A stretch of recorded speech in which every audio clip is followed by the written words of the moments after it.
தமிழ்நாட்டில் மின்சாரத்துறையோட தலைமை அலுவலகம் யாரும் எந்த ஒரு சில நபர்கள் வந்து எந்த அரசையோ இல்ல அரசு சார்ந்த நிறுவனங்களையோ மிரட்டிலாம் பார்க்க முடியாது.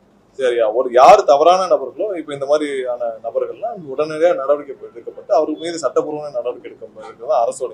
யாரோட எந்த தனிநபரும் யாரும் வந்து அரசையோ அரசு சார்ந்த நிறுவனத்தையும் மிரட்டி பார்க்க முடியாது. யாரும் அரசு சார்ந்த நிறுவனத்தை ஹேண்டிலும் பண்ண முடியாது. ஸோ இதெல்லாம் ஒரு அரசோட நிறுவனம், அரசு சார்ந்த மக்களுக்கான நிறுவனம். இது எந்த தனிநபர் ஹேண்டில் பண்ணணும்னு நினைச்சாலும், எந்த தனிநபர் இதுல உள்ள பூந்து எதுவும் செய்யணும்னு நினைச்சாலும் கடுமையான நடவடிக்கைகள் கண்டிப்பா எடுக்கப்படும் என்பது முதலமைச்சர்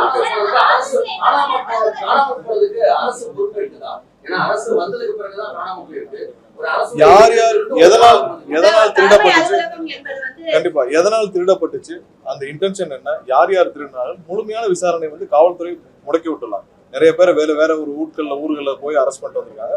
விசாரணை முடிந்த பிறகு அதை பத்தி தெளிவாக சொன்னால்தான் உச்சிதமாக.